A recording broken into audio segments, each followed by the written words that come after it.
Hey, everybody, it's Tommy Canale, and welcome back to Before the Lights podcast, the show that tells you how they made their mark. She has been named one of the 50 most influential women in Latin America. She's known for her charismatic performances. She's been nominated for 9 Grammy Awards and has won 6 times. A singer, songwriter, with 9 LPs that have topped the charts in most major markets. She was invited by former President Obama to sing in the White House, performs her own compositions, crosses into multiple genres, and has several contributions to her credit. She also has a star on the Walk of Fame in Mexico City. From Oaxaca, Mexico, please welcome to the show, Lila Downs. Lila, it is an honor to have you on my show. Thank you. Likewise. Thank you for having me. Your mother was a cabaret singer, and your father was a professor of art and is also a cinematographer. But your mother walked barefoot when she was 14, and they married her and she ran away. Speak to me and my listeners about that moment that you've learned about from your mother. Oh, wow. Yeah, you took all the right information out of the out of the story. Well, she was she was a product of her tradition and of the people in her time. I guess that was the tradition, was to marry off the young ladies at a very early age. And to this date, she tells me, but I wasn't up for it. I was gonna break the mold. And so she went to Mexico City on her own. She found, I think, some, relatives in the city who kind of helped her out a little bit.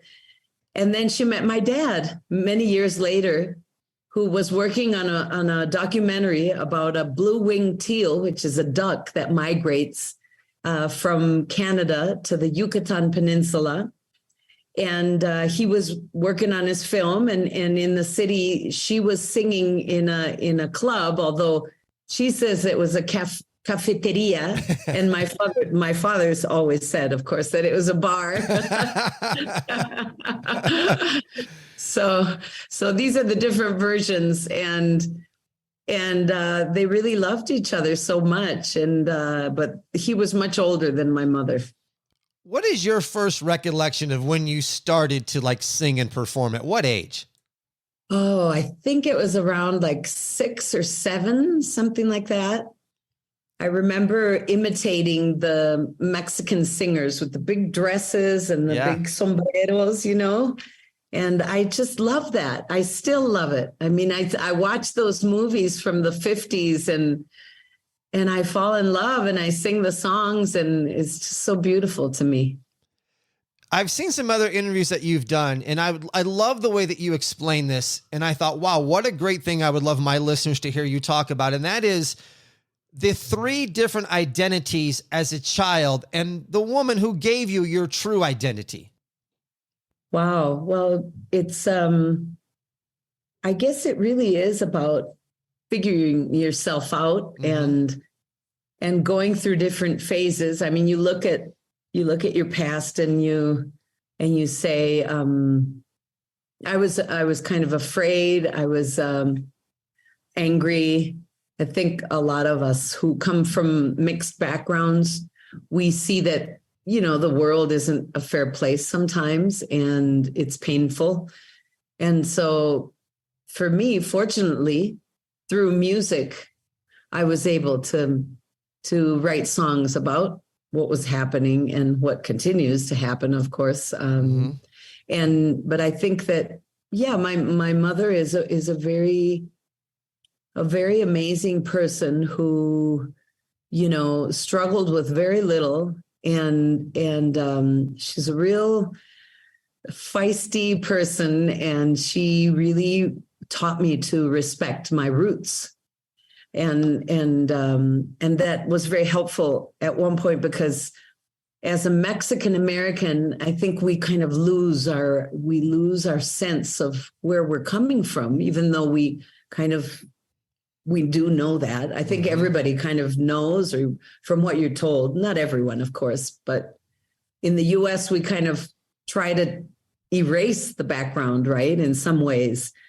And I think that it's been very helpful for me. You have tapped into Mexican traditional and popular music. You've witnessed different decades where the origin of land and music wasn't accepted, and you've moved through that. I've done a podcast docuseries with a friend of mine on support of the Native American rights of the harsh and unfair treatment. So I've done a lot of research and background on this. But when I say that to you, what does that bring out in you? It's painful. Mm-hmm. And it's also a very important instrument of that where you can communicate a lot of things that haven't been said over decades. And so now you have the opportunity to say it in a different way to different generations. And I think that that's what's most valuable about art, and to be able to express the painful things that have happened in history, but make them into art forms. And that way people connect, and you are able to address these difficult situations that probably even politicians can't deal with. Well, you've hit the nail on the head. They definitely can't deal with it. Tying Indigenous influences and using languages. How many languages do you speak? I only speak Spanish and English. Okay. But I did learn a bit of my Indigenous language, my mother's Indigenous language, because it's been spoken in the home since I was a child, and I also have learned to sing in several other Indigenous languages through the help of poets and amazing people who have taught me a bit of the language. And, the languages are so beautiful, and they're very much alive. The Mayan language and the Nahuatl language, which is the language that the Aztecs spoke. There are millions of people who continue to speak these languages. So it's beautiful to kind of tell people about that. And when you sing a song in that language, they are surprised. A lot of the times in the US and different places in the world, people assume that these languages are long gone. Do you get a sense of pride, or what is the sense that you have when you sing in these different languages to people? Does it make you feel better? Oh, yeah. It's like this connection to the past that is so sacred in a way, but it's also beautiful. And I try to find songs that are funny, or songs that are, that touch me in an artistic manner, and that it makes a difference. I think sometimes if you preach too much, of course, you lose your audience. You see someone who's really connected to your roots, which I admire and I tip my hat to. But was there ever a time where maybe you weren't so connected to your roots? And if so, what got you back then to your roots? Oh, yeah. I was in denial of my Indigenous roots. And I think that's why it's become such a banner in a way, but mainly it's become such an important, essential part of my being.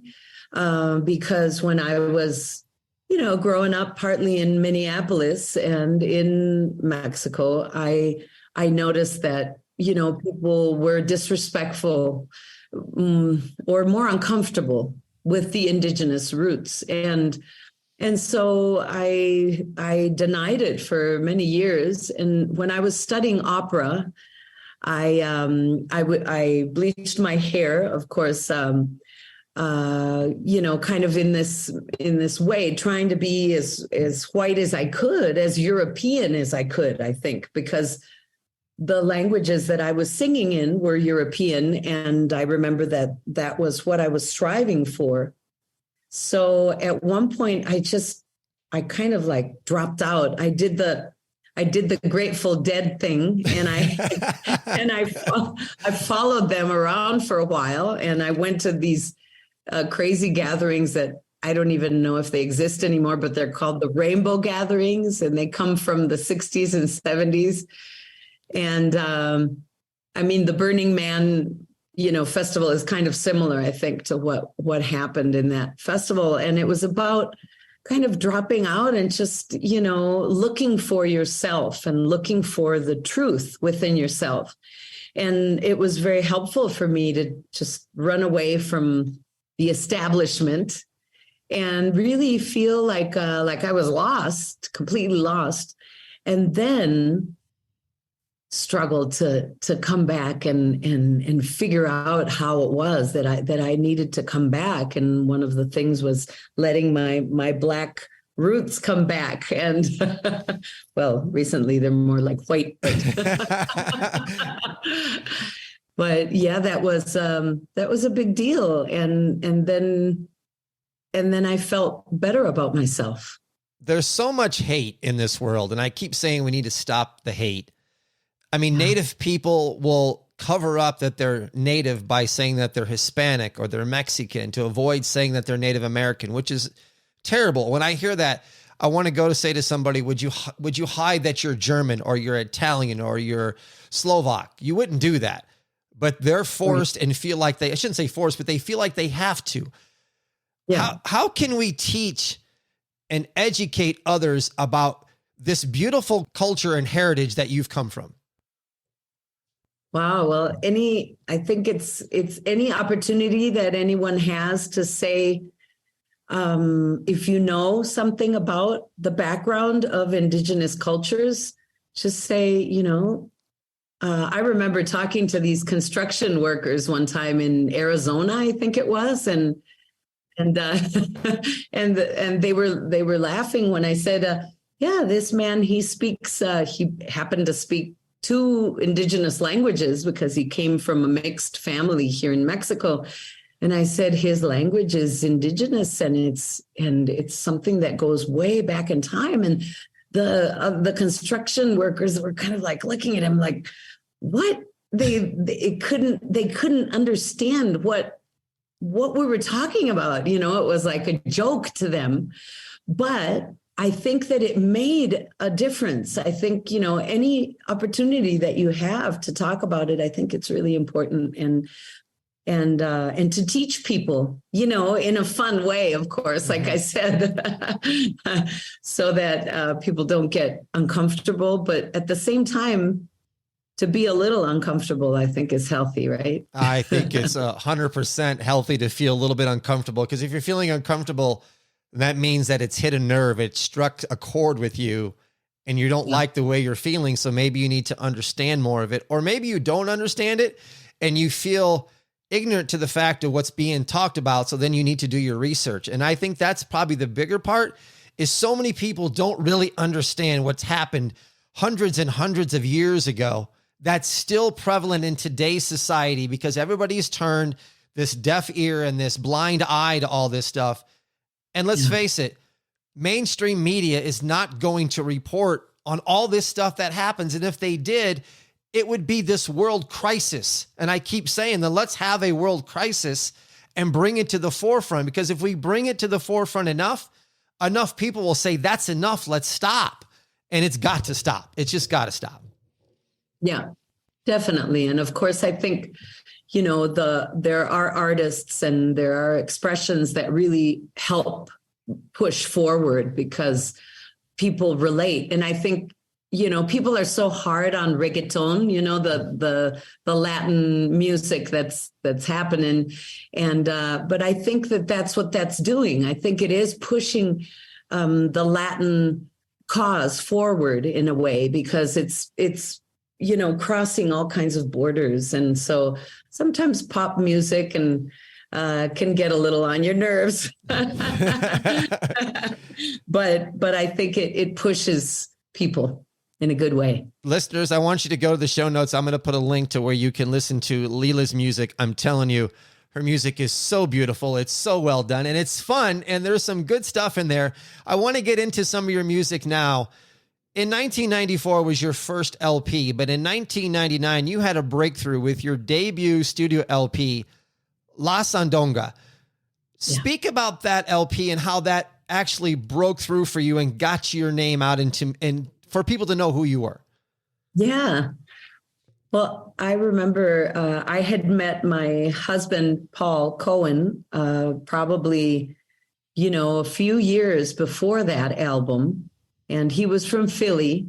And I thought he was a really cool cat. He was playing a tenor saxophone, and he played the piano too. And so we decided to do a little trio together in Oaxaca. And then we decided to record this album. We did get some help because we were extremely poor. And we got some help to produce it. And I remember that I think one of the conditions was, could you please play this song? Could you please record this and this and this song? The guy who helped us out. And I was like, sure. But will you let us record these other songs that we would love to do? And so I kind of did a mix of Oaxacan music, and which is where I'm from, and also some Mexican classic songs. And it went really well. I mean, it continues to be the album that sells the most, I believe, for us. And it reflects the beginning of kind of a movement, like a folk movement that was happening, I think, in Mexico and in many parts of the world, of people who kind of are looking for roots music. And then it kind of melded in a bit with what people call New Age. But I think that the jazz is there. We were people who were really in love with jazz and really, and in my case, in love with folk music. So the album really has those two influences, I believe. Your albums all have this great meaning and cause to each one. In 2001, you had an international fame with the album Border. What does this LP represent for you? That was really like my dream, to tell stories about the realities of being border people, because border is not only the physical border. Of course, the physical border is something so weird to experience if you go down there for the first time, or if you come up there, since I'm in Mexico now, and you experience the stories and what you know about all these people that are trying to cross this amazing border between the US and Mexico. And at the same time, it's kind of like the edge of the world, it's like no man's land.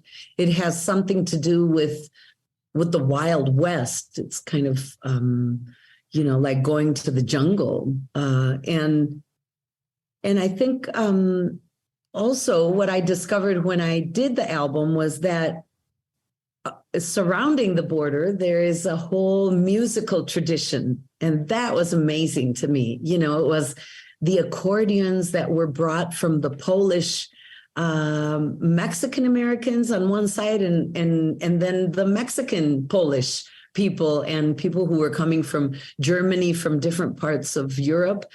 And they brought their musical traditions with them. And then in Mexico, it began to be adopted. And then the storytelling, all these places that make textiles and make jeans and produce the chips for all our computers. And I mean, it's mind-boggling. It really is, because when you go to the border and then you see the children, all these kids that have been abandoned by their families, and then there's the detention centers on one side of the border. And then there's the,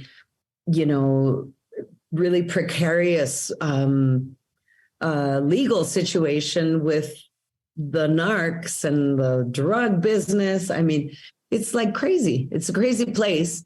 So I kind of wanted to express my concerns, and a lot of the subjects on the album talk about these different difficult subjects. I ask you, now that the weather is turning, what are you doing for your skin? Go to 7minerals.com. That's 7minerals.com, and get your hands on their products. Their aloe vera gel is 99% organic aloe vera. I'm telling you, I keep saying it, but you have to try this stuff, especially the After Sun Recovery Aloe Vera Gel. It smells amazing. It's got this great mango smell to it. And if aloe vera is not what you're looking for, then get the magnesium oil, get their soap, their bath stuff, their rice water, whatever it is. 7minerals.com is the place to go to get your product. I've said it before.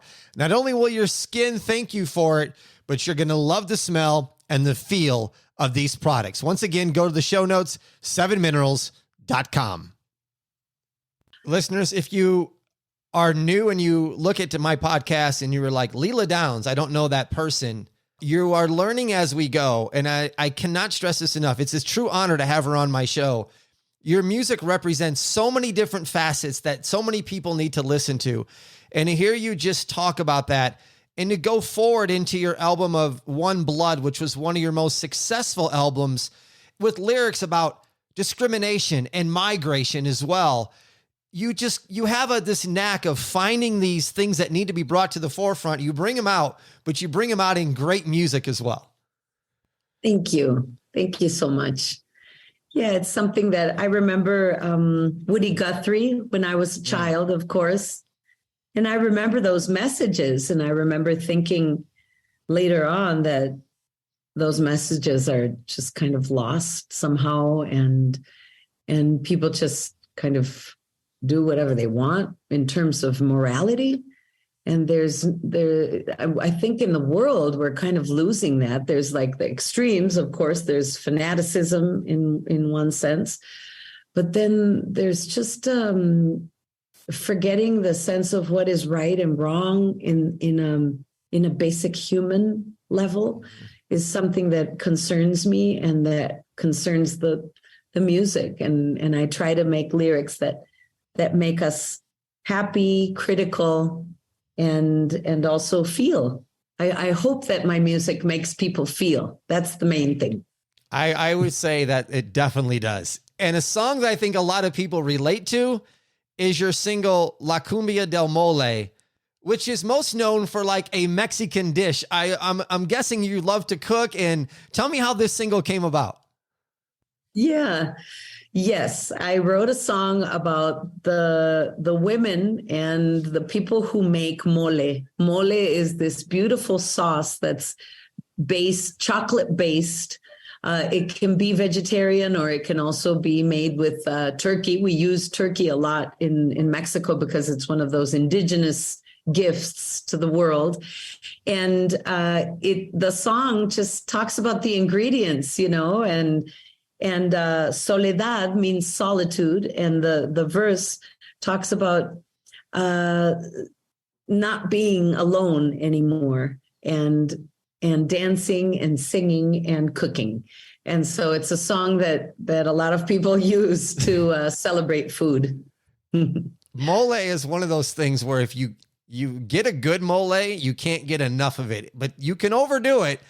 But it's this rich, thick sauce that it's awesome. I love a good mole. I'm glad you've tried that. Yes. Oh, many times. You've been recognized for your flamboyant, diverse contributions to music industry and your authentic fashion. You have to keep this cultural and heritage alive and well. When did you decide to go into this more flamboyant and the way that you perform? Where did this come from? Well, I think it's kind of, I think I started more like conservative in a certain way where it is more the way of a folk singer, where you just kind of use a folk shirt and you put your jeans on. And as the projects kept changing, I think I was looking for, more of a, what should I say? Maybe more of a Vegas style. Where I'm from, here in Vegas. More Vegas in the mix. And then, there's this amazing fair or like festivity that I invite you as well as your audience to come to in Oaxaca, Oaxaca is spelled Oaxaca. And there is this amazing festival that is the Festival of the Races. And so we have 16 different languages in our state. And in those ethnic groups, we have also divisions, like political divisions, and each of those villages has different blouses, different skirts, and different ways of wearing their braids. And so this is presented in June, and it's such an amazing festivity that I think that influenced me as well. So I started to try to show the different the varieties of dress that we have in several states as well in Mexico. It is colorful. It is authentic. It is beautiful to see. Lila, tell me what it was like to be invited to sing at the White House by President Obama. Oh, my goodness. It's such an honor when you are invited by a leader that you admire so much for his words and his vision. And of course, Michelle Obama as well, her vision about education and children and just to be honored and to be able to be at the White House was really something I never imagined would happen. So, getting together with other musicians as well, who are concerned about education and concerned about culture and the future of our different ethnic groups and just the future of culture. I think it was a wonderful experience. In 2022, 25 years of being an artist, you recorded 21 songs at the Palace of Fine Arts in Mexico. Your new LP, La Sanchez, heavily influenced by the music from your roots of Mexico and awareness to important matters, a tribute to recognizing the material influence of personal and social relationships. How long was this a thought of you to put this project together to do this? I believe it's looking back in time and being grateful for so much art and so much of life that is collaboration, because I think music is not possible without collaboration. And whenever I see people that kind of are saying, oh, this is my album and my idea and my concept, I go, uh-oh, here we go. Because, music is about community, really. And so doing this Bellas Artes concert was amazing, to thank everyone for all these years of music, and also to create the music and make the choices of the songs was kind of difficult because you love a lot of things, but kind of represent both Indigenous languages and culture. It was quite important in that venue because it's kind of like Carnegie Hall is to New York and the US. It's a venue that was, contained in a certain way and it was only possible for very classical traditions to be presented in that venue. So Indigenous culture has been very much repressed as well in our country. And to be able to perform there was, I believe, an element of success. Your tour, Das Corazonas, Mexico, Europe, USA, highlighted by performing for the first time in Mexico City. When you look back at like this particular tour, that's really accumulation of everything you've done for 25 years, does it make you reflect back, or are you still looking forward? Well, I think it's a little of both, but I think, being Hispanic, being Latin, being having this in our veins, having Indigenous blood, I think it's about really appreciating the now.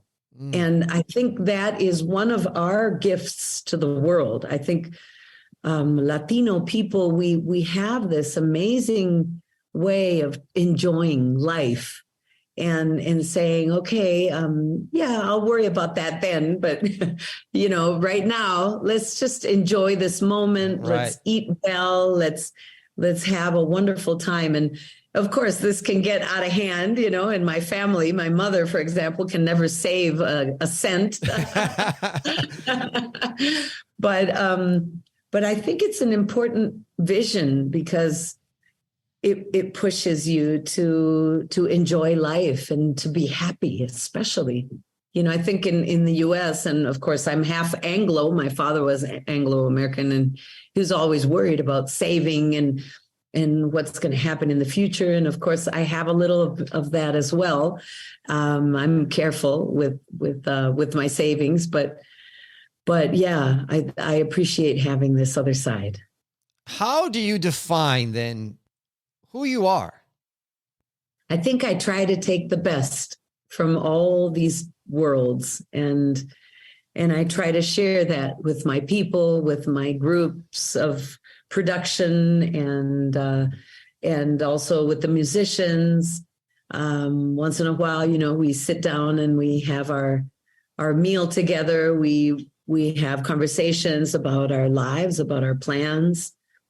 And I try to take the best. Of course, I'm human and I have kind of a strong personality sometimes. So now, of course, I lost my husband, he passed about 5 months ago. And so it's going to be a challenge. But I have his memory with me. And we were together for 28 years. So I was sorry to hear about your loss. Thank you. You have so many heartfelt meanings to you about your career and your life and the things you sing about. What is your passion? I think I love to go to the source of inspiration. I love to just go to the corner, here in the barrio where I live and ask the lady who's making tortillas how she's doing and what's new. And when we lived in New York City, I like to do that as well, have conversations with people and hear their stories and listen for issues, listen sometimes for very simple ways of looking at life. And I really appreciate those moments. That is my passion. What does then Oaxaca mean to you? Oaxaca is a very complicated place and very rich culturally. And it is so alive with art that any place you turn to, of course, now we have, the food industry has boomed here in Oaxaca. It's blossomed. And before it was the visual artists, and every generation has different expressions. And now I think music is coming on strong as well. So it's a beautiful place to visit. It means so much to me because my family is here on my mother's side, and sometimes the uncles and aunties come and visit and bring a turkey, a live one, and a live chicken. And these are the gifts. These are it's the indigenous way of return, of giving and receiving is one of the things we always say. It's about exchange. And I love that. I'm privileged to live here right now. Not only do you sing about cause, but you've also stepped up to help causes with your activism. And just a couple of them in 2009 with Salma Hayek campaigned for the One Drop Foundation to preserve water. In 2012, Playing for Change, a world initiative to generate peace through music. Do you continue to look for more things to represent? Because, you've done some remarkable work with these, but are you always looking for the next thing? I'm conscious of movements, and I'm concerned about our nature, especially here in Oaxaca. We've had an issue with our garbage. I mean, every place probably has had issues with what do we do with our garbage? How do we organize it better? And that's something that I'm kind of getting into recently. And yeah, I love education for young women, and that's something that I've been participating in an organization that I really believe in. Transparency is also something that you need to be aware of when you are active with different organizations. And sometimes there are organizations that have invited us, but they aren't exactly what they pose to be. So that's why I have decided to focus mainly on one organization here in Oaxaca that helps young Indigenous girls to continue their high school education and then their university education. And it's mainly a project of tutorship. It isn't really it is about the money in a way, but it's really about translation, kind of like what we're doing here, right? Mm-hmm. The kind of information and helping the young women to understand what it is to live in a city, it's a big one, and there were never any schools about that because it's a big difference. Rural life and city life is quite different. Go to liladowns.com. I'm going to put a link or in the show notes so you can get to her website. I want to close on this. I listen to a lot of your music. I want to know where the song Son del Chile Frito came from and the meaning of it. I love this song. Thank you. It's one of my favorites lately too. Oh, good. It loosens the spirits. And when I start singing it, I remember when I wrote this song because I wanted to honor the chile. I wanted to honor chili peppers. But of course, in Latin cultures, you can't talk about Chile seriously because you're always talking about something else. And the double meaning, of course, is always sexual in Latin, in Latin traditions. So when I started writing this song and when I started performing it, I remember that I would come out and I dance with a cloth, and I am singing about the chili, and there are these men that are just laughing, laughing at me, and I love it. I love to make people smile and not take themselves so seriously. And it honors as well a tradition from the Afro-Mexican coast, which hasn't been talked about as well very much in the past. So I invite you to listen to that song if you haven't heard it. I'm going to put a link in the show notes to that as well, because now that we speak about it, listeners are going to go, I want to listen to it. So if you can't find it on whatever streaming device that you're on and you're looking under Lila Downs and you can't find the song, go to the show notes. I'm going to put a link for it right there. Lila, I can't thank you enough for taking time and coming on my show and talking about your history and your past and your music. I truly, truly appreciate it. Thank you. Thank you so much for having me. You are welcome. I think this is a great time for me to promote the podcast docuseries that I spoke about in support of Native American rights of the harsh and unfair treatment of the Indigenous community. It's done with filmmaker Antonino D'Ambrosio. It's entitled A Heartbeat and a Guitar, Johnny Cash, and the Making of Bitter Tears. Go to the show notes for a link to listen to the entire docuseries. I know you will enjoy it. That's going to do it for this episode of Before the Lights. I'm Tommy Canale. And until next time, everybody, I salute a chin chin.